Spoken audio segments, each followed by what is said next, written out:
മൂവാറ്റുപുഴ പേഴക്കാപ്പള്ളിയിൽ ഇതര സംസ്ഥാന തൊഴിലാളി കുത്തേറ്റ് മരിച്ചെന്നൊരു വാർത്ത പറഞ്ഞല്ലോ. ഒഡീഷയിലെ രാകേഷ് ബെഹ്റയാണ് മരിച്ചത്. കൂടുതൽ വിവരങ്ങൾ നൽകാൻ വിഷ്ണു സുരേഷ് വീണ്ടും നമുക്കൊപ്പം 24 ചേരുന്നു. വിഷ്ണു, വിശദാംശങ്ങൾ. എസ്കൈൻ, ദാരുണമായ അല്ലെങ്കിൽ അതിക്രൂരമായ ഒരു കൊലപാതകമാണ് മൂവാറ്റുപുഴ പിഴക്കാപ്പള്ളി സമീപത്ത് നടന്നത്. പ്ലൈവുഡ് ഫാക്ടറിയിലെ ജോലിക്കാരനായിരുന്നു രാകേഷ് ബെഹ്റ എന്ന ഈ കൊല്ലപ്പെട്ടയാള്.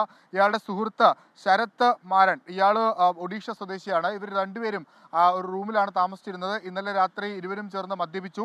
തുടർന്ന് തർക്കമുണ്ടായി. ആ തർക്കത്തിന് പിന്നാലെയാണ് കയ്യിൽ ആക്സോ ബ്ലേഡിന് സമാനമായ രീതിയിൽ അതുവെച്ചൊരു കത്തി ഉണ്ടാക്കിയിരുന്നു ഇയാൾ, ഈ ശരത്ത് എന്ന് പറയുന്ന ആൾ. അങ്ങനെയാണ് ഇയാൾ ആ കത്തി ഉപയോഗിച്ച് രാകേഷിന്റെ നെഞ്ചിൽ 2 തവണ കുത്തിയത്. അവിടെ നിന്ന് ഈ സൗണ്ട് കേട്ട്, ബഹളം കേട്ട് ആളുകൾ എത്തി രാകേഷിനെ ആശുപത്രിയിൽ എത്തിക്കാൻ ശ്രമിച്ചെങ്കിലും അതിനിടയിൽ മരണം സ്ഥിരീകരിക്കുകയായിരുന്നു.